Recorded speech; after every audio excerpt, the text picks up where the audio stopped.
तो बच्चों आज हम आ गए हैं अपने lecture number 2 magnetic effects of current में। जैसा कि आपको पता है हमने लेक्चर नंबर 1 में डिस्कस किया था कि मैग्नेट क्या होता है, मैग्नेटिक फील्ड लाइंस क्या होती हैं, मैग्नेटिक फील्ड लाइंस की प्रॉपर्टीज क्या होती हैं, बार मैग्नेट की मैग्नेटिक फील्ड लाइंस कैसी दिखती हैं, ये सब हमने डिस्कस किया था। आज हम लेक्चर नंबर 2 में डिस्कस करने जा रहे हैं बच्चों एक तरीके से चैप्टर का दूसरा पार्ट। ठीक है बच्चों, जिसका नाम होता है magnetic effects of current. Actually ये हमारा चैप्टर का नाम भी है, तो हमारा नाम है इस टॉपिक का मैग्नेटिक इफेक्ट्स ऑफ करंट। इसको बहुत अच्छे से समझेंगे बच्चों। और एक बात इस टॉपिक के बारे में अच्छे से बता दूं, ये मैग्नेटिक इफेक्ट ऑफ करंट जो है सबसे पहली बार जिस साइंटिस्ट ने ऑब्जर्व किया था बच्चों, उनका नाम था ओएस्टेड, हंस क्रिश्चियन ओएस्टेड। ठीक है, हम लिख देते हैं ये किसने दिया था। ठीक है बच्चों, हंस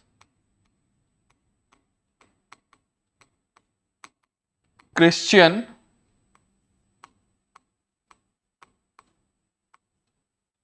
ओएस्टेड। बच्चों इन्होंने ये फिनोमेना एक्सप्लेन किया था। ठीक है, और इन्होंने कैसे किया था वो भी देखते हैं। इन्होंने क्या किया था बच्चों, इन्होंने क्या किया था, एक करंट कैरिंग कंडक्टर लिया बच्चों। इन्होंने क्या किया, एक करंट कैरिंग कंडक्टर, मान लो एक तार लिया, करंट कैरिंग कंडक्टर जिसमें करंट फ्लो कर रहा है। अच्छा, वो करंट कहां को फ्लो कर रहा है, कहीं को भी कर सकता है, वायर में ऊपर से नीचे को भी कर सकता है और नीचे से ऊपर को भी कर सकता है बच्चों। तो हम क्या कर रहे हैं, हम कह रहे हैं मान लो इस वायर में जो इलेक्ट्रिक करंट है वो ऊपर से नीचे की तरफ फ्लो कर रहा है, ऊपर से नीचे की तरफ को वो करंट आ रहा है। ठीक है, ये करंट कैरिंग कंडक्टर है। ठीक है ना। तो इन्होंने क्या ऑब्जर्व किया, इन्होंने ये ऑब्जर्व किया कि किसी भी करंट कैरिंग कंडक्टर के आगे अगर हम कोई छोटा सा पीस ऑफ मेटल रख दें, जैसे कि आयरन, छोटा सा पीस, छोटा सा माइन्यूट सा, ऐसा कह सकते हो कि बहुत छोटा सा पीस, तो उसके आगे रख दें तो वो उसको अपनी तरफ को अट्रैक्ट करने लगेगा। तो इसी बात को देखते हुए उनने क्या किया, एक बार करंट फ्लो कराया, फिर करंट फ्लो कराना बंद कर दिया। तो नोटिस किया गया जब करंट फ्लो नहीं हो रहा था उस कंडक्टर से, तो वो छोटे पीस ऑफ आयरन को अपनी तरफ को अट्रैक्ट नहीं कर रहा था, लेकिन जैसे ही उसमें करंट फ्लो कर रहा था वो करने लग रहा था जी। तो इससे उन्होंने ये निष्कर्ष निकाला कि अ current carrying conductor always produces a magnetic field around itself.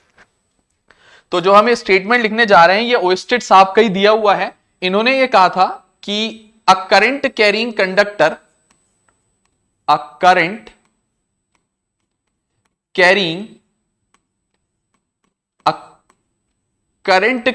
Conductor always produces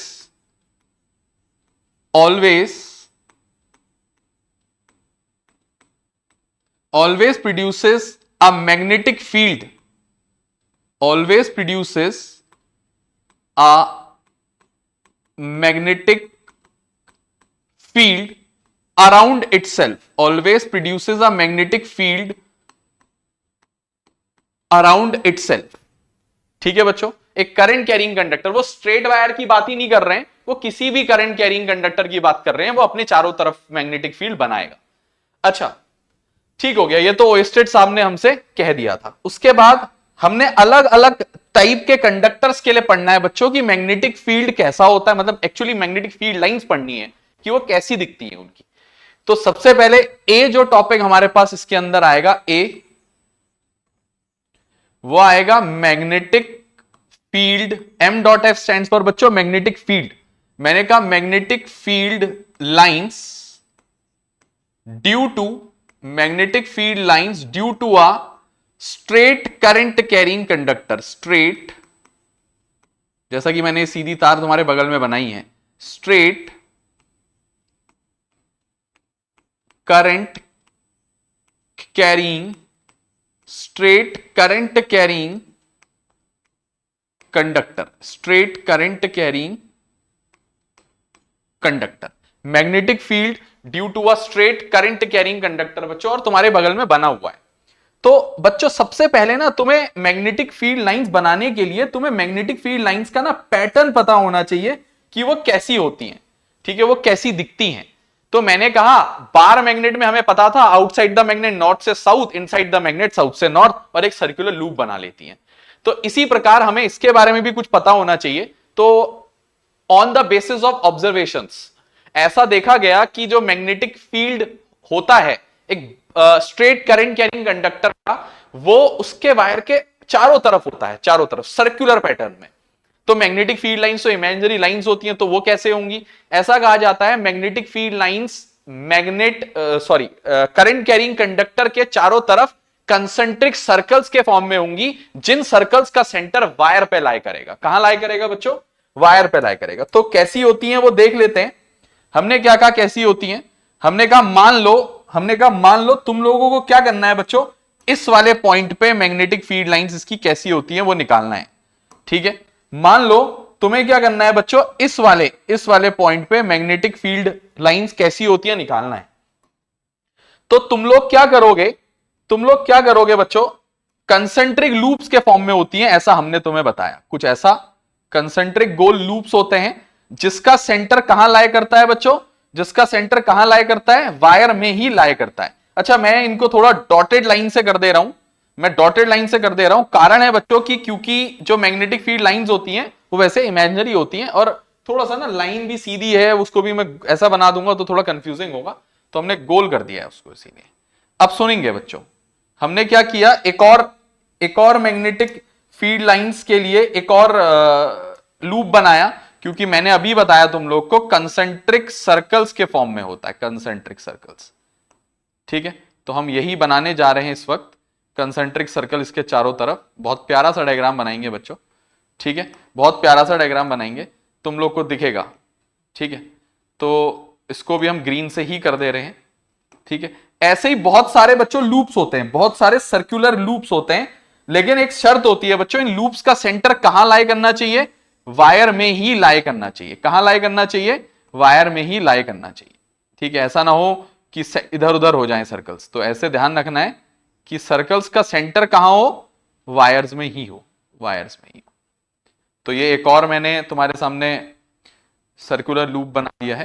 तो कहते हैं द मैग्नेटिक फील्ड लाइंस, ऐसा कहा जाता है द मैग्नेटिक फील्ड लाइंस, हम लिख देते हैं, मैंने कहा the magnetic field lines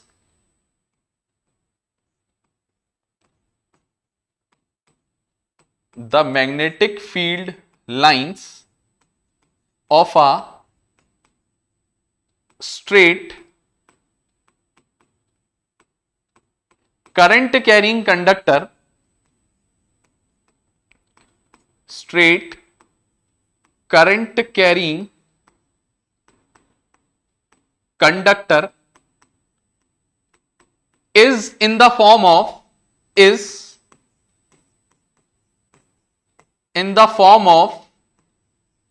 concentric circles. किस फॉर्म में होते हैं?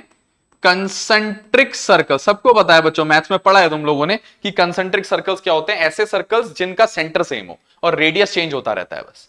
तो form of concentric circles whose center lies on the wire, wire में लाई करेगा बच्चों, whose center lies on the wire, ठीक है बच्चों, जिसका सेंटर वायर में लाई करेगा। अच्छा ठीक हो गया, ये हम समझते हैं कि वायर पे लाई करेगा।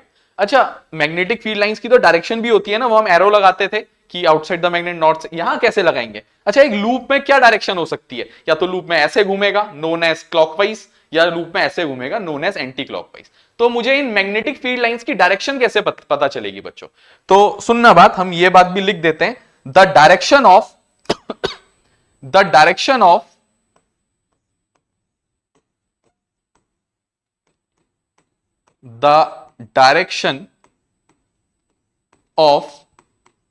मैग्नेटिक फील्ड लाइंस किस तरफ को ट्रेवल करेंगी बच्चों?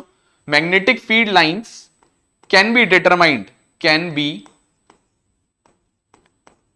डिटरमाइंड using a रूल, एक रूल की मदद से बच्चों, using right hand thumb rule. बच्चों रूल का नाम है यूजिंग राइट हैंड थंब, ठीक है, thumb, right hand thumb rule.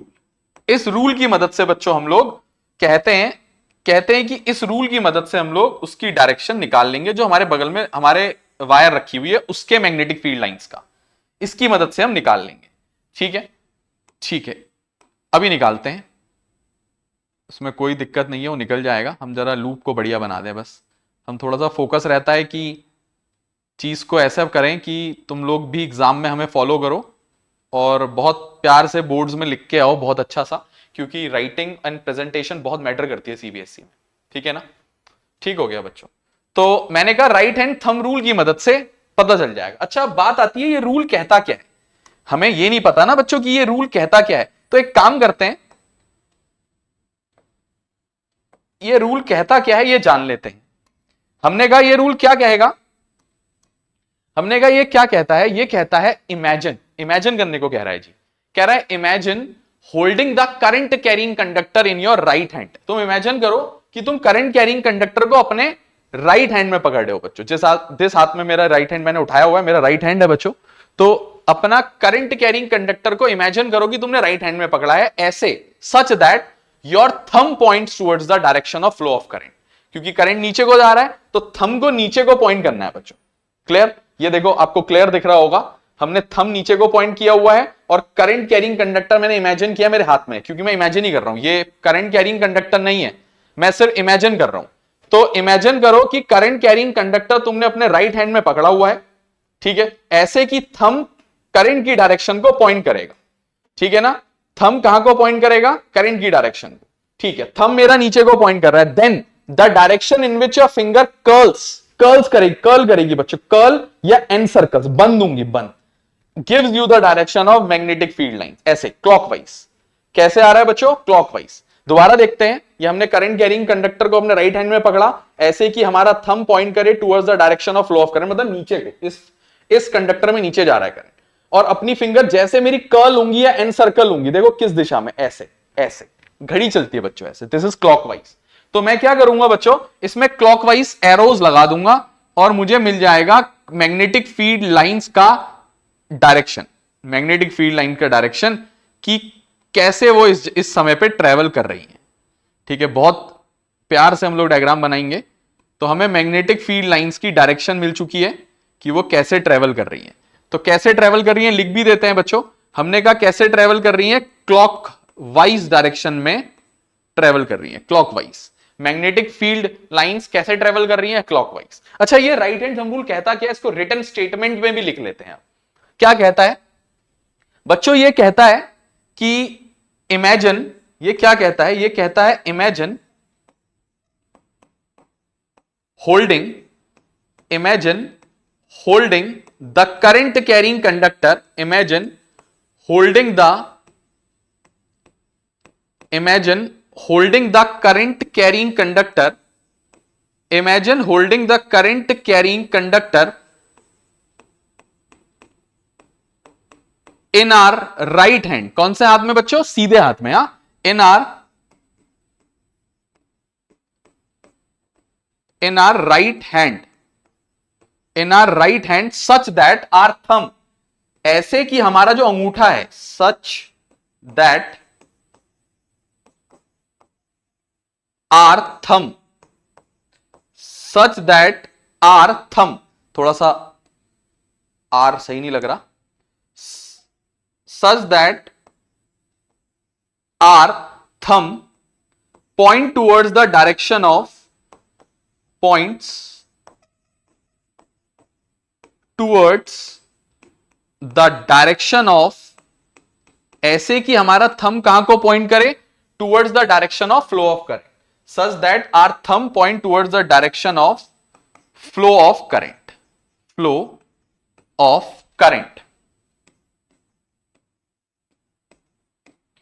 then the direction in which the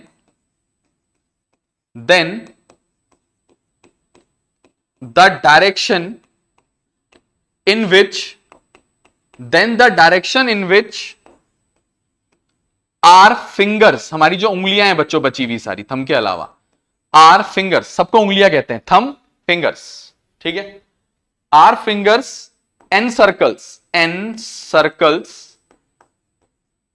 bracket में लिख देते हैं, और कर्ल्स, कर्ल करती हैं बच्चों, मुड़ती हैं, curls, gives us the direction of magnetic field lines, gives us the direction of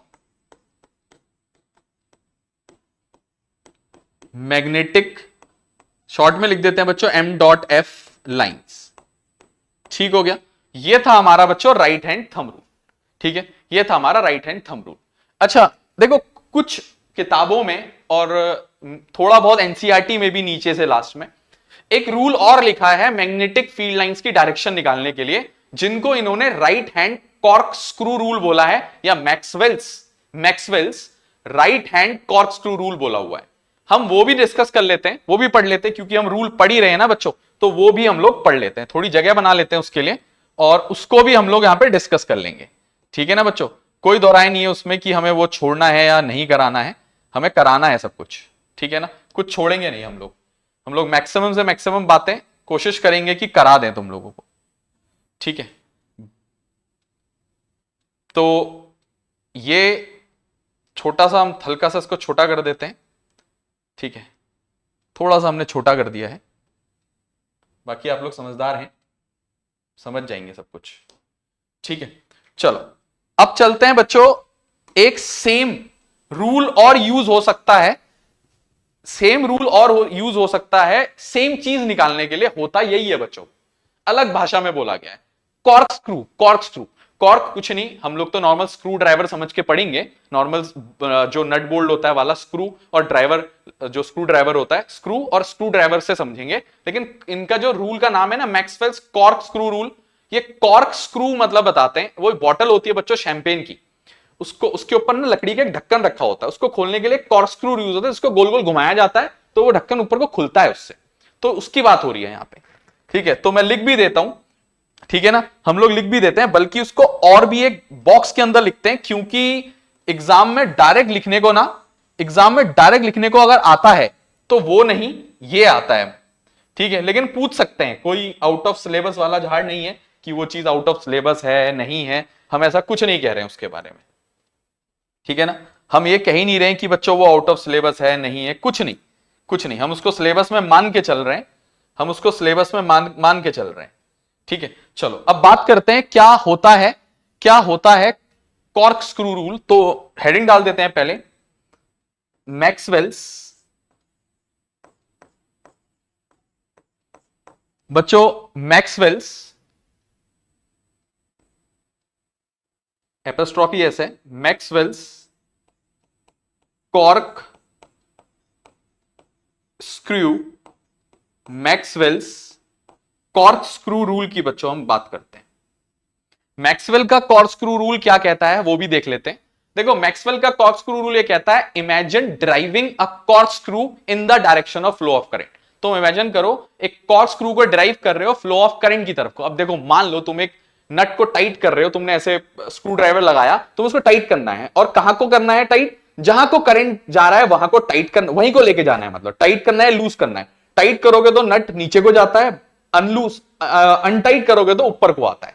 तो करंट कहां को जा रहा है, नीचे को, तो हमें नट बोल्ट को नीचे लेके जाना है, मतलब टाइट करना है, मतलब मैं स्क्रू ड्राइवर को ऐसे घुमाऊंगा, तुम हाथ में करके देखो, काफी लड़कों ने काफी नट बोल्ट खोले होंगे, कुछ गर्ल्स ने भी कभी कभी ऐसा किया होगा, या करके देखना, तो तुम्हारा जो ये स्क्रू ड्राइवर होगा ना, वो क्लॉकवाइज घूम रहा होगा। तो हम इससे रिलेट करके इसको कॉर्क स्क्रू को लिखते हैं, क्योंकि हमने कभी कॉर्क स्क्रू रेयर किसी ने देखा, और ना शैंपेन की बोतल किसी ने खोली है। तो बोलते हैं कि मैक्सवेल कॉर्क स्क्रू रूल क्या कहता है, इमेजिन ड्राइविंग क्या कहता है, सुनो, हम इसको सफेद पेन से लिख देते हैं, ठीक है, ताकि डिस्टिंग्विश हो जाए। Imagine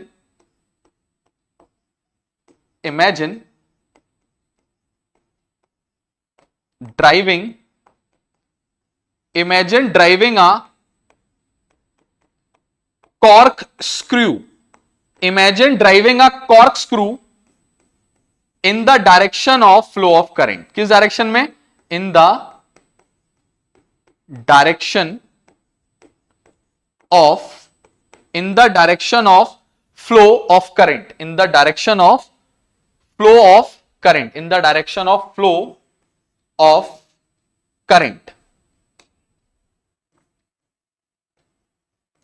in the direction of flow of current, comma, then the direction in which the corkscrew rotates, then the direction in which, एक कॉर्कस्क्रू बोल रहे हैं, हमने स्क्रू ड्राइवर बोला था, हमने तुम्हें लोकल लैंग्वेज में समझा दिया है ना। तो the direction in which corkscrew rotates, in which cork screw rotates gives us the direction of, gives us the direction of magnetic field lines, magnetic field lines, ठीक है, मैग्नेटिक फील्ड लाइंस। तो ये हम लोगों का बच्चों एक और रूल पूरा हुआ है जो हमने पढ़ना था, ठीक है, जो हमने पढ़ना था, और हमने बढ़िया करके देखो तुम्हारे लिए बॉक्स में लिखा है इसको इसीलिए कि तुम्हारे लिए ज्यादा इंपॉर्टेंट जो है, ज्यादा इंपॉर्टेंट, मोस्ट इंपॉर्टेंट, जो ज्यादा इंपॉर्टेंट कहते हैं वो ऊपर वाला है, ठीक है। तो ये भी हम मार्क कर देते हैं, ऐसा है ना, तुम लोग कुछ दिनों में भूल जाओगे, है ना, कब देख रहे हो वीडियो, क्या देख रहे हो, पूरा स्किप करके देख रहे हो। तो पहली तो ये इंफॉर्मेशन हमारी हमेशा ध्यान रखना कि कभी भी वीडियो को स्किप करके नहीं देखना चाहिए, ना फास्ट फॉरवर्ड में देखना चाहिए। थोड़ा टाइम दोगे सिलेबस को तो बहुत बढ़िया करोगे, ठीक है। सीबीएसई पॉइंट ऑफ व्यू से हम जितना पढ़ा रहे हैं, डिट्टो कॉपी इससे बाहर कभी नहीं आता, ठीक है।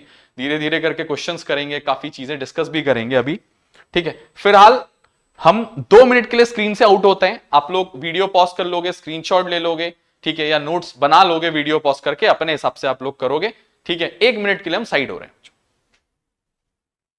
ठीक है।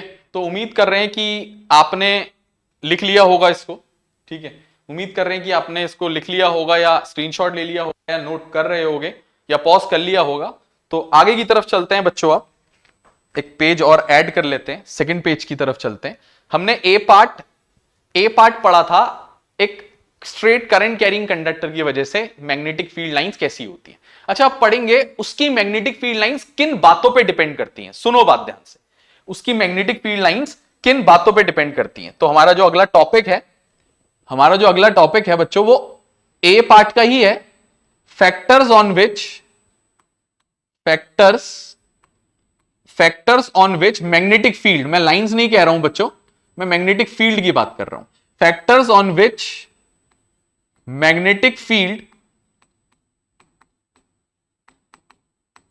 Of a straight current carrying conductor depends, of a straight current carrying conductor depends, current carrying conductor depends। तो straight current carrying conductor depends, factors on which magnetic field of a straight current carrying conductor depends, हमारा ये topic है, और उसी ए part का ही हिस्सा है जो हमने अभी जस्ट पहले अभी ए पार्ट शुरू किया ना, ये जो ए पार्ट शुरू किया है बच्चों, ये देखो बच्चों, ये जो हमने अभी जस्ट कुछ मिनट्स पहले ए पार्ट शुरू किया था, इसी का हिस्सा है कि इसकी मैग्नेटिक फील्ड लाइंस किन बातों पे डिपेंड करती है। तो एक काम करते हैं बच्चों, एक स्ट्रेट करंट कैरिंग कंडक्टर आपको दोबारा से बना के दिखाते हैं, और इसकी मैग्नेटिक फील्ड लाइंस भी जल्दी से दोबारा से बनाते हैं, और इस बार हम थोड़ा तेजी से बनाने के लिए हाथ का यूज कर रहे हैं, हाथ से बना दे रहे हैं, ठीक है। तो हमने कहा मान लो ये हमारा करंट कैरिंग कंडक्टर है, ये उसकी मैग्नेटिक फील्ड लाइन से, कोशिश करेंगे हम कि ठीक बनाएं, लेकिन हाथ से थोड़ा सा बन नहीं पाता उतना बेहतर, लेकिन कोशिश पूरी रहेगी, ठीक है। कोशिश करी है और बन भी गया है ये, ठीक है ना। इसको थोड़ा डॉटेड कर देते हैं ताकि तुम लोग को ऐसा ना लगे, चलो रहन देते हैं, तुम लोग समझदार हो। मान लो करंट ऊपर से नीचे को आ रहा है, जैसा कि पिछली बार आ रहा था, मान लो करंट ऊपर से नीचे आ रहा है, और तुम्हें पता है ऐसे केस में जो मैग्नेटिक फील्ड लाइंस ट्रेवल करती हैं वो ट्रेवल करती हैं क्लॉकवाइज। बहुत अच्छे से जानकारी है, राइट हैंड थंब रूल से निकालते हैं। और हमने ये डायग्राम दोबारा भी इसीलिए बनाया ताकि हम दोबारा से तुम्हें इसमें राइट हैंड थंब रूल लगा के दिखाएं। तो राइट हैंड थंब रूल अभी ही हमने जस्ट पिछले उसमें पढ़ा था कि imagine holding the current carrying conductor in your right hand such that your thumb points towards the direction of flow of current, then the direction in which your fingers curls और encircles gives us the direction of magnetic field lines. तो हमने वही किया, जिस तरफ को direction को हमारी फिंगर्स कर्ल कर रही हैं ये ऐसे क्लॉकवाइज, हमने वो बना भी दिया बच्चों, है ना। हमने बहुत बेहतरीन बना दिया है और लिख दिया है बच्चों साइड में, जगह थी क्योंकि जगह का सदुपयोग भी हो गया, ठीक है। क्लॉकवाइज डायरेक्शन में मैग्नेटिक फील्ड लाइंस ट्रेवल कर रही हैं, ठीक हो गया। अब सुनिएगा, अब बात क्या है, बात है मान लो हमारे पास इस पॉइंट से कुछ दूरी पे एक पॉइंट है जिसका नाम है P, P for parrot, P एक पॉइंट है P। ये जो P पॉइंट है दिख रहा है बच्चों आप लोगों को, ये P पॉइंट मान लो सेंटर से, मतलब वायर से, मान लो वायर से कितनी दूरी पे है ये P पॉइंट, मान लो R दूरी पे, R डिस्टेंस है इस पॉइंट का, इस पॉइंट का डिस्टेंस जो है वो कितना है, R है, मान लो स्मॉल r, ठीक है। अच्छा तो सुनना, मैंने कहा किन बातों पे डिपेंड करता है, फैक्टर्स अभी लिख देते हैं। तो पहला फैक्टर बच्चों आता है कि मैग्नेटिक फील्ड बढ़ सकता है अगर करंट बढ़ा, कम हो जाएगा। किस पे डिपेंड करता है, करंट पे। कैसे, डायरेक्टली प्रोपोर्शनल है, इनवर्सली प्रोपोर्शनल, कुछ लोगों को नहीं पता तो बताएंगे। डायरेक्टली मतलब जितना करंट बढ़ेगा उतना मैग्नेटिक फील्ड बढ़ेगा, इनवर्सली मतलब उल्टा, जितना वो बढ़ेगा वो उतना घटेगा। तो डायरेक्टली प्रोपोर्शनल हो रहा है बच्चों, करंट बढ़ाओगे तो मैग्नेटिक फील्ड भी बढ़ेगा। तो मैंने बोला पहला पॉइंट आएगा directly proportional to the amount of current, directly proportional, directly proportional to the amount of current, directly proportional to the amount of current flowing through it। flowing it कौन है बच्चों, ये current carrying conductor, flowing through it, through it। अच्छा, बहुत प्यार से इसका mathematical statement भी हम लोग लिख देते हैं, दैट इज बच्चों ऐसा कहा जाता है कि B is directly proportional to I, और इसको मैं पहली इक्वेशन लेके छोड़ दे रहा हूं, वैसे लेने की जरूरत नहीं है क्योंकि कोई खास फॉर्मूले हमारे इस चैप्टर में एनसीईआरटी पॉइंट ऑफ व्यू से, सीबीएसई पॉइंट ऑफ व्यू से नहीं है। अच्छा, ये B क्यों लिखा हमने, एक सवाल तुम्हारे मन में उत्पन्न हो रहा होगा कि सर ने B क्यों लिखा, तो इसका भी निष्कर्ष निकालते हैं। निष्कर्ष यह है बच्चों कि मैग्नेटिक फील्ड को, जैसे इलेक्ट्रिक करंट को डिनोट करने के लिए I इस्तेमाल होता है, डिस्टेंस को डिनोट करने के लिए D इस्तेमाल होता है ना, वेट को W से दिखाते हैं, इसी प्रकार हम लोग मैग्नेटिक फील्ड को, लाइंस नहीं बच्चों, मैग्नेटिक फील्ड को, magnetic field is denoted by, magnetic field is denoted by capital B, magnetic field is denoted by capital B। Magnetic field को डिनोट करने के लिए कैपिटल B का इस्तेमाल किया जाता है, ठीक है ना। मैग्नेटिक फील्ड को डिनोट करने के लिए कैपिटल B का इस्तेमाल किया जाता है, ठीक हो गया। अच्छा, और सुनोगे बच्चों इसके बाद, और सुनोगे एक छोटी सी बात और यहां जगह है, लिख देते हैं कि मैग्नेटिक फील्ड की जो यूनिट होती है, जैसे करंट की एम्पियर होती है बच्चों, डिस्टेंस की मीटर होती है बच्चों, तो ऐसा यूनिट क्या होती है मैग्नेटिक फील्ड की बच्चों, टेस्ला होती है, टेस्ला, टेस्ला होती है। तो कहीं पे इसको लिख देते हैं बच्चों, कहीं जगह दिखती है तो हमें, है ना। तो एक काम करते हैं, पहले इसको कंप्लीट कर लेते हैं फिर लिखते हैं उसको, है। सेकंड, और किस बात पे डिपेंड करता है, मैंने कहा अगली बात डिपेंड करता है बच्चों, ये जो पॉइंट है ना, ये पॉइंट, ये कितनी दूर है वायर से, जितना दूर होगा उतना वहां पे मैग्नेटिक फील्ड कम होगा। तो इनवर्सली प्रोपोर्शनल बच्चों, इनवर्सली प्रोपोर्शनल। तो इनवर्सली प्रोपोर्शनल,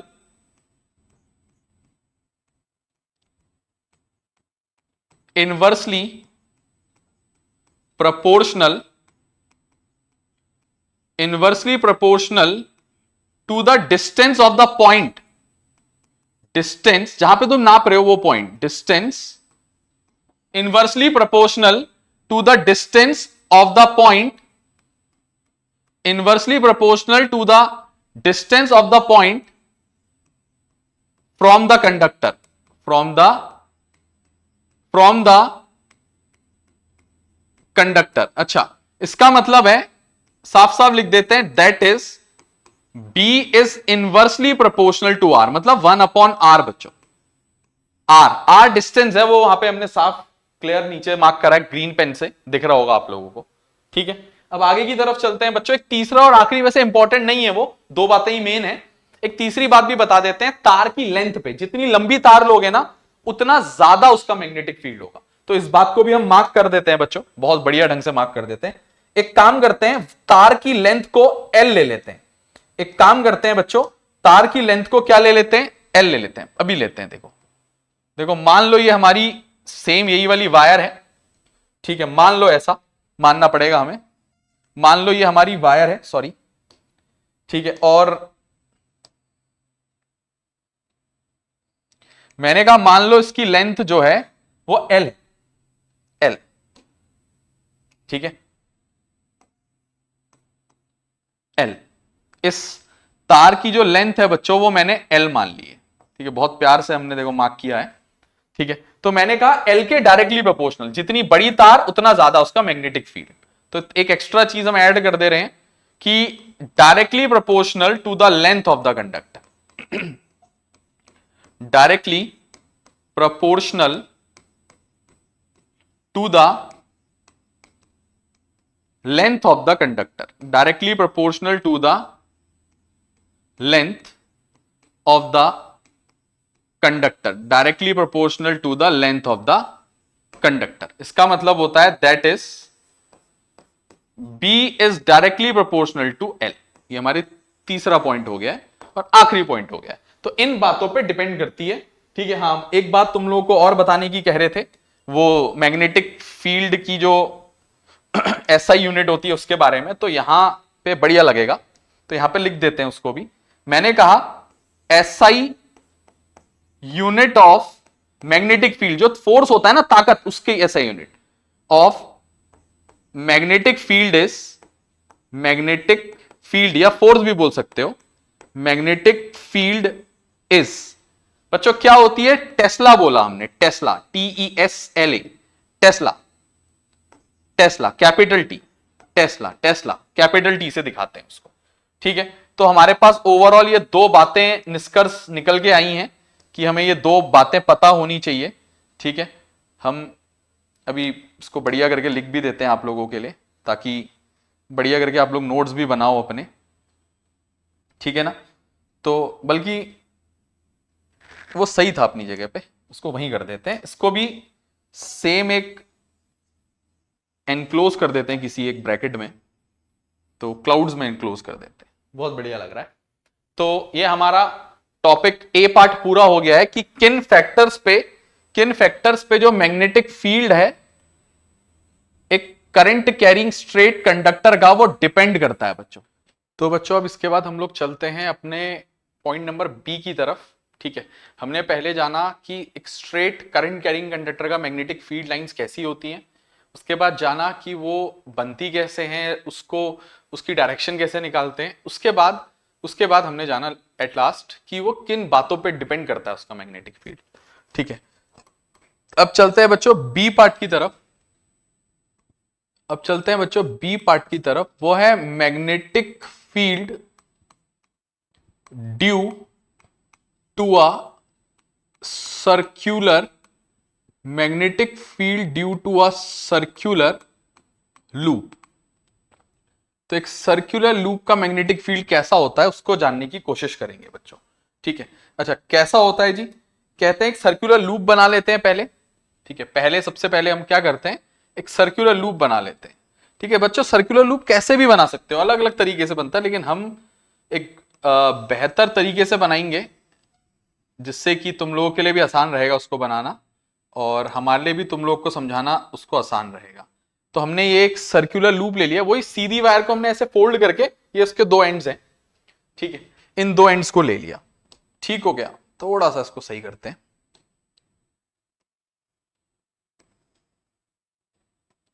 तो हमने क्या किया बच्चों, उसके बाद ये सर्कुलर लूप्स को कनेक्ट कर दिया किसी एक बैटरी के टर्मिनल से। मान लो ये उसका पॉजिटिव, ये उसका नेगेटिव टर्मिनल है।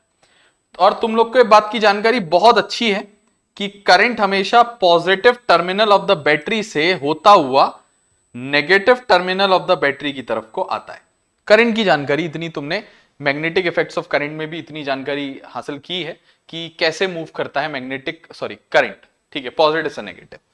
अच्छा, मैं अगर इस डायग्राम के हिसाब से एक बात तुम लोग को बताऊं तो इसमें जो करंट की डायरेक्शन है ना, आई की जो डायरेक्शन है, इसके अंदर थोड़ा सा इसको हम बाद में लिख देंगे। करंट की डायरेक्शन क्लॉकवाइज है लूप में, करंट की, मैग्नेटिक फील्ड की बात ही नहीं हो रही अभी हमारी।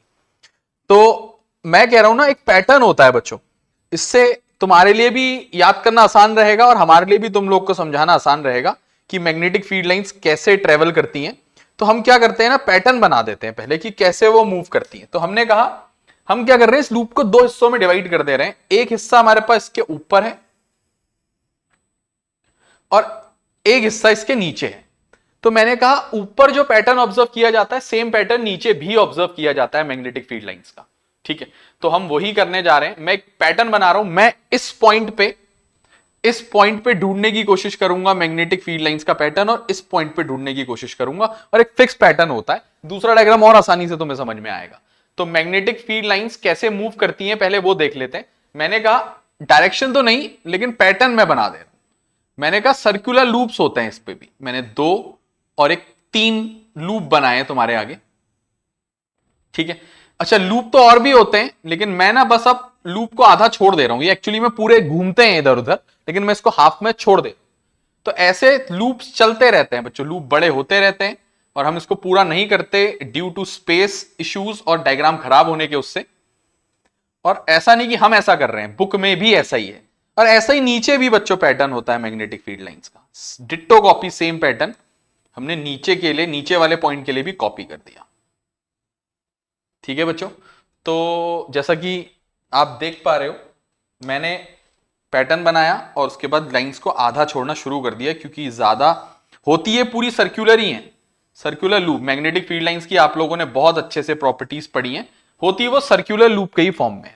अच्छा, अब बारी आती है मैग्नेटिक फील्ड लाइंस की डायरेक्शन कैसी होगी। तो हमने क्या कहा, एक काम करते हैं बच्चों, मैग्नेटिक फील्ड लाइन की डायरेक्शन निकालने के लिए मैं पहले इस पॉइंट पे निकालता हूं, इन लूप्स के लिए जो अपर हाफ में। मैंने कहा राइट हैंड थंब रूल का हम इस्तेमाल करेंगे, और राइट हैंड थंब रूल क्या कहता है, अपने करंट कैरिंग कंडक्टर को अपने राइट हैंड में पकड़ो, ऐसे कि तुम्हारा थंब करंट इस पॉइंट पे इधर को जा रहा है बच्चों, राइट साइड को, लेफ्ट टू राइट। तो हमने क्या किया, ऐसे पकड़ लिया, और उसके बाद फिंगर चेक करी कैसे कर्ल हो रही है बच्चों। फिंगर ऐसे कर्ल हो रही है, जिसको कहते हैं एंटी क्लॉक, क्योंकि क्लॉक ऐसे चलती है। तो मैंने एंटी क्लॉकवाइज डायरेक्शन इस पे मार्क कर दी, एंटी क्लॉकवाइज मैंने इसमें डायरेक्शन मार्क कर दी बच्चों। ये अपर हाफ सर्कुलर लूप की मैंने डायरेक्शन इसमें मार्क कर दी है अच्छे से, येलो कलर से मैं मार्क कर रहा हूं, ठीक है। तुम लोग को डिफरेंस भी क्रिएट करवाना है कि तुम्हें सब गचर पचर ना दिखे कि हम कुछ गड़बड़ कर रहे हैं, ठीक है। और बीच वाली लाइन की मैं कोई डायरेक्शन अभी मार्क नहीं कर रहा हूं, जो मैंने बीच में डिवाइड करने को बनाई थी, ठीक है। मैं बस मार्क किया इतना ही, ठीक है। अच्छा, अब ऐसे ही नीचे मैं नोटिस कर रहा हूं करंट राइट टू लेफ्ट, मतलब लेफ्ट साइड को जा रहा है। तो मैंने सेम वही चीज किया, करंट कैरिंग कंडक्टर को अपने राइट हैंड में पकड़ा ऐसे कि मेरा थंब करंट की डायरेक्शन को पॉइंट करे। तो जिस डायरेक्शन में मेरी फिंगर एनसर्कल या कर्ल होती है नीचे ऐसे, क्लॉकवाइज डायरेक्शन में मैं पैटर्न बना दूंगा और क्लॉकवाइज मार्क कर दूंगा। तो मैंने क्लॉकवाइज बच्चों, ये लूप ऐसे क्लॉकवाइज चलेगा। इसी प्रकार यहां पे भी मैंने क्लॉकवाइज डायरेक्शन मार्क कर दी है, ऐसे ही मैंने यहां पे भी बच्चों क्लॉकवाइज डायरेक्शन मार्क कर दी है।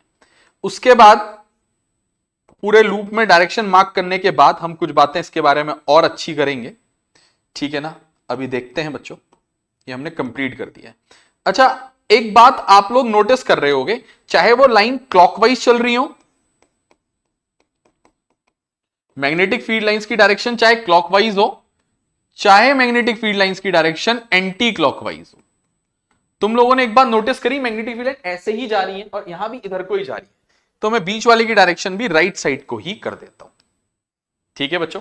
तो मेरा ये एक सर्कुलर लूप का डायग्राम है और उसकी वजह से मैग्नेटिक फील्ड कुछ इस प्रकार का दिखता है, ठीक है। ऐसा ही बच्चों सेम लूप हम राइट साइड भी बनाएंगे और यही सेम बातें उसके लिए भी हम लोग मार्क करेंगे बच्चों, स्लोली स्लोली।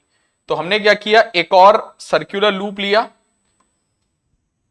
और उसके लिए मैग्नेटिक फील्ड लाइन बनाने की कोशिश करी। ठीक है, एक और डिट्टो कॉपी सर्कुलर लूप लिया, पर इस बार चेंज हम क्या करने जा रहे हैं ना बच्चों, मैं पिंक कलर से मार्क कर रहा हूं, इस बार डायरेक्शन करंट की मैंने रिवर्स कर दी बच्चों। करंट की डायरेक्शन इस बार मैंने क्या कर दी बच्चों, रिवर्स कर दी। करंट इस बार मेरा नीचे पॉजिटिव कर दिया, ऊपर नेगेटिव, तो कॉइल के अंदर एंटी क्लॉकवाइज डायरेक्शन में चल रहा है, एंटी क्लॉकवाइज। अभी मैं करंट के बारे में तुमसे कुछ नहीं कह रहा हूं, इसीलिए ज्यादा कंफ्यूजन नहीं क्रिएट करते हैं। फिलहाल करंट इस तरीके से घूम रहा है। अच्छा, मुझे कुछ पता हो ना पता हो, मैग्नेटिक फील्ड लाइन का पैटर्न पता है कि एक लाइन बीच में होती है जो डिवाइड करती है, बाकी पैटर्न ऊपर के लिए सर्कुलर लूप होता है। ऐसे करके मैं कुछ लूप्स बना देता हूं जितने मेरे पास जगह है पूरी करने के लिए, फिर उसके बाद में आधे आधे लूप छोड़ दूंगा। कुछ इस तरीके का पैटर्न ऑब्जर्व किया जाता है एक कॉइल के लिए, सर्कुलर कॉइल के लिए। ठीक है, ऐसे ही मैं नीचे के लिए भी ऐसे ही ऑब्जर्व करूंगा कि ऐसा कुछ बना दूंगा, क्योंकि हमें पता है ऐसा होता है मैग्नेटिक फील्ड। इतना हमें बच्चों याद करना ही पड़ेगा, वरना हमें दिक्कत होगी। ठीक है, तो हमने क्या किया, लूप्स बनाए, उसके बाद हम कुछ ऐसा कर रहे हैं। ठीक है, बढ़िया, हमने मार्क कर दिया। अच्छा, अब डायरेक्शन की बात करते हैं इसकी। तो डायरेक्शन मार्क करने के लिए हमने इस बार फिर से राइट हैंड थंब रूल का सहारा लिया, क्योंकि करंट राइट को आ रहा है। तो मैं नोटिस कर रहा हूं मेरी फिंगर्स क्लॉकवाइज डायरेक्शन में कर्ल हो रही हैं, एनसर्कल हो रही हैं। तो मैंने क्लॉकवाइज डायरेक्शन मार्क कर लीजिए। मैं सारे लूप्स की डायरेक्शन क्लॉकवाइज कर लूंगा अप टू हाफ, जहां तक करंट राइट साइड को जा रहा है। तो बढ़िया करके मैंने क्लॉकवाइज मार्क किया, क्लॉकवाइज ऐसे ऐसे। ठीक है, क्लॉकवाइज। तो अप टू मिड ऐसा मार्क करो। उसके बाद नीचे के लिए हम लोग चेक करेंगे कि क्योंकि करंट राइट को जा रहा है, तो फिंगर जहां को एनसर्कल या कर्ल हो रही है बच्चों। ठीक है, क्योंकि करंट इस बार राइट को जा रहा है, तो जहां को मेरी, ठीक है, तो मैं उस हिसाब से बना दूंगा। ठीक है ना। तो मैंने क्या कहा, मैंने ऊपर पे क्योंकि करंट इधर को जा रहा था, फिंगर कहां को एनसर्कल हो रही है चेक करा क्लॉकवाइज। फिर करंट क्योंकि राइट को जा रहा है, राइट को, ठीक है, करंट क्योंकि राइट को जा रहा है, तो मैंने देखा फिंगर मेरी जहां को एनसर्कल या कर्ल हो रही है। घड़ी तो ऐसे चलती है, ये तो ऐसे चल रहा है, तो एंटी क्लॉकवाइज बच्चों, एंटी क्लॉकवाइज डायरेक्शन में मार्क कर दूंगा। ठीक है, बहुत इजीली आप ऑब्जर्व करोगे, हमने एंटी क्लॉकवाइज डायरेक्शन मार्क भी कर दी है इसमें। ठीक है, एंटी क्लॉकवाइज, हाँ, क्लॉकवाइज नहीं बच्चों, एंटी क्लॉकवाइज, उल्टा। तो मार्क कर लोगे आप लोग हमारी तरह। ठीक है, उसके बाद आप लोग ऑब्जर्व करोगे कि चाहे magnetic field lines anti clockwise चल रही हैं और चाहे मैग्नेटिक फील्ड लाइंस क्लॉकवाइज चल रही हैं, एक बात सिमिलर है कि जा इधर को ही नहीं है सब। तो हम सेंटर वाले का भी इधर को ही मार्क कर दे रहे हैं इसी तरीके से। तो ये हमारा बहुत प्यार से एक चीज बना है, ये मैग्नेटिक फील्ड लाइंस की मैग्नेटिक फील्ड लाइंस का डायग्राम है, जो बहुत इंपॉर्टेंट है ड्यू टू अ सर्कुलर। ठीक है, एक पैटर्न ऑब्जर्व करा, उसके हिसाब से लिखा। अच्छा, एक बात मैं लिखने जा रहा हूं, अगर आप नोटिस करोगे, बाद में हमारे काम भी आएगी ये बात देर सवेर।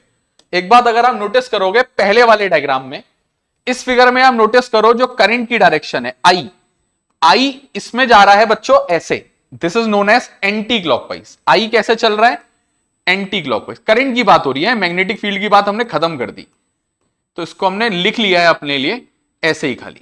ठीक है, ताकि हमें याद रहे। ठीक है, ठीक हो गया, एंटी क्लॉक।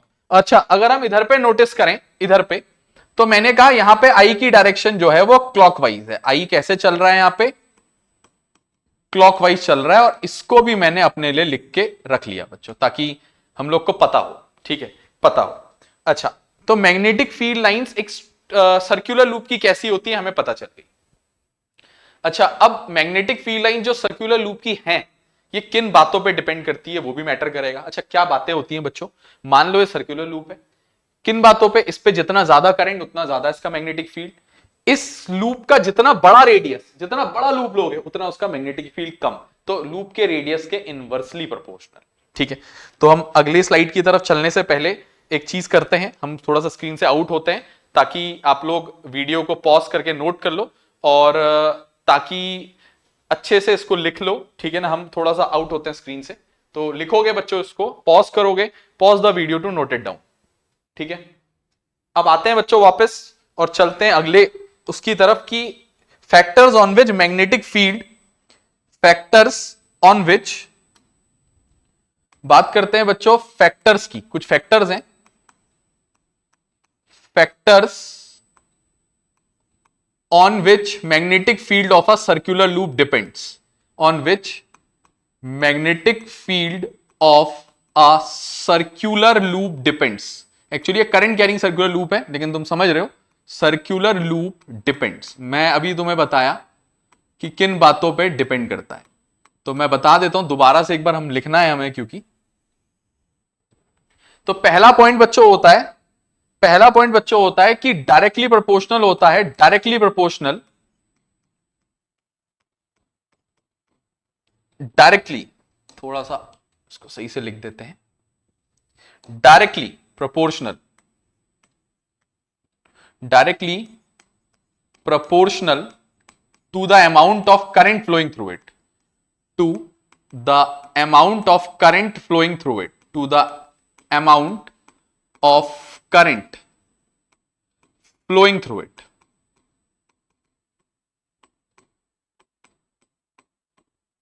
ठीक हो गया, बात क्लियर है? दैट इज जिसको कहते हैं बच्चों B is directly proportional to I।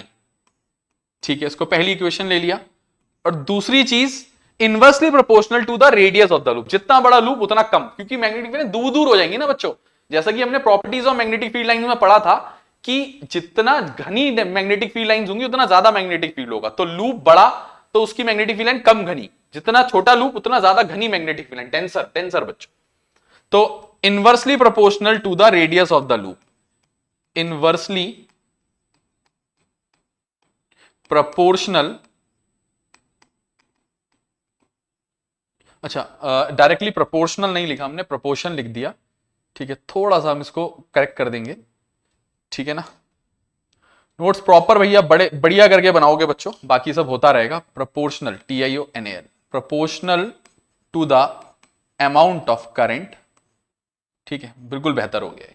Inversely proportional to the radius of the loop, radius R से दिखाते हैं बच्चों, radius of the loop, R से दिखाते हैं उसको, मैं R लिखूंगा नीचे एक्सप्रेशन में mathematical, that is B is inversely proportional to R। तो ये दो बातें थी जिन पे डिपेंड करता था बच्चों, ठीक है। अच्छा, अब और क्या इसमें बताया जा सकता है? एक बात कही जाती है बच्चों जिसको मैं बहुत इंपॉर्टेंट एक नोट के तौर पे लिखूंगा, और मैं ये भी बताऊंगा बच्चों कि वो नोट NCERT का एक क्वेश्चन है और CBSE में कई बार आया है। एक बार CBSE में क्वेश्चन आ गया था बच्चों कि मैग्नेटिक फील्ड लाइंस जब यूनिफॉर्म होती है ना, यूनिफॉर्म का मतलब होता है ना ज्यादा कहीं पे ना कम, हर जगह एक जैसी। अभी तक हम जो पढ़ रहे थे वो किसी जगह पे ज्यादा, जहां घनी मैग्नेटिक फील्ड लाइंस मतलब डेंसर, वहां ज्यादा मैग्नेटिक फील्ड, वरना वहां जहां पे दूर दूर वहां कम। लेकिन मैं कह रहा हूं यूनिफॉर्म, हर जगह एक जैसी मैग्नेटिक फील्ड लाइन, डायग्राम से कैसे रिप्रेजेंट करोगे? कुछ नहीं बच्चों, कहते हैं इक्वली स्पेस पैरेलल लाइंस। ये नोट में यही बात हम लिखने वाले हैं कि equally spaced, equally spaced parallel lines represents, equally spaced parallel lines represents uniform magnetic field. Exam में आएगा बच्चों diagram, uniform magnetic field, uniform magnetic field. Diagram भी बना के दिखाते हैं कैसे बनाओगे, एग्जाम में आएगा। Draw a diagram to represent the magnetic field, मतलब यूनिफॉर्म मैग्नेटिक फील्ड। तो कैसे बनाओगे? देखो कुछ नहीं, ऐसी एक लाइन खींचोगे, किसी एक तरफ को उस लाइन का डायरेक्शन बना दोगे, चाहे लेफ्ट को या राइट को, जैसे कि हमने राइट को बना दिया। ऐसे एक और लाइन खींचोगे, डायरेक्शन सेम जगह को होनी चाहिए बच्चों सारी लाइंस की।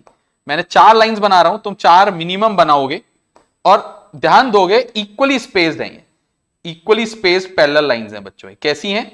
इक्वली स्पेस्ड पैरेलल लाइंस हैं ये, इनके बीच में स्पेस बराबर है, ठीक है, हमने बराबर स्पेस लिया है। तो ये यूनिफॉर्म मैग्नेटिक फील्ड को रिप्रेजेंट करता है, इक्वली स्पेस पैरेलल लाइन। तो ये एक बहुत इंपॉर्टेंट नोट था बच्चों जो हम लोग को जानना था। मैं तो नोट बहुत इंपॉर्टेंट है, इसको एक बॉक्स में डाल देते हैं हम लोग, ताकि तुम लोग इसको इंपॉर्टेंट समझो एग्जाम पॉइंट ऑफ व्यू से भी, ठीक है ना, एग्जाम पॉइंट ऑफ व्यू से, क्योंकि ये बहुत इंपॉर्टेंट है, ठीक है। तो आप लोग इसको भी लिख लोगे, नोट कर लोगे, और हम थोड़ा सा हट रहे हैं कुछ सेकंड्स के लिए, ताकि तुम लोग इसको पॉज करके नोट कर लो या पॉज करके स्क्रीनशॉट ले लो। ठीक है ना बच्चों? तो हम हटते हैं, पॉज करके आप लोग स्क्रीनशॉट ले लोगे।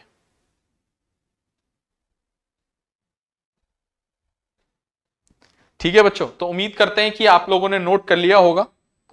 और अब आगे की तरफ चलते हैं। ये बी पार्ट हो गया है। वैसे तो यहां पे हम एक बार लेसन को ब्रेक कर सकते हैं। कारण है बच्चों की इसके बाद हम लोग चल रहे हैं सी पार्ट की तरफ, जो कि बिल्कुल अलग चीज है, एक सोलिनॉइड है।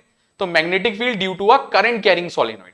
उससे पहले एक नोट या एक रूल और लिखाएंगे जिसको क्लॉक फेज रूल कहते हैं, तो उसकी तरफ चल रहे हैं। और फिलहाल इस लेक्चर को हम यहां पे ही एंड कर रहे हैं, और लेक्चर 3 बहुत जल्द आएगा जिसमें कि हम इसके आगे को डिस्कस करेंगे। तो एक बार बात करते हैं लेक्चर 2 में हमने क्या क्या बात करी। मैग्नेटिक फील्ड लाइंस के बारे में बात करी due to a straight current carrying conductor. Magnetic field lines के बात करी due to a circular loop. ठीक है, और एक नोट लिखाया हमने उसके बाद तुम्हें लास्ट में। ठीक है ना, तुम लोग को जैसा कि पता है। ठीक है ना, तो ये हमने लास्ट लिखाया था आप लोग को। तो अब हम लोग एक काम करते हैं, नेक्स्ट लेक्चर में मिलते हैं बच्चों। बहुत जल्द हम बनाने की कोशिश करेंगे। और ऐसा नहीं है कि सिर्फ फिजिक्स, हम केमिस्ट्री भी बनाएंगे बच्चों। स्लोली हम स्लोली मैथ्स के भी सारे चैप्टर बनाएंगे बच्चों, वीडियोस। तो प्लीज वीडियो को अपने फ्रेंड्स को क्लास 10th के ज्यादा से ज्यादा शेयर करो। ठीक है, जो तुम्हारे यहां रहते हैं, बाहर रहते हैं, कहीं और रहते हैं, कजन्स हैं, तो 10th के बच्चों को मैक्सिमम पहुंचाओ, ताकि उनको अभी अपकमिंग एग्जाम्स में मदद मिले। सीबीएसई 2025 हमारा टारगेट है। उससे पहले तक हमारा टारगेट है कि हम पूरी 10th की साइंस की वीडियोस तो बना ही लें। ठीक है ना, बहुत जल्द मिलते हैं बच्चों नए लेक्चर 3 के साथ। Thank you so much.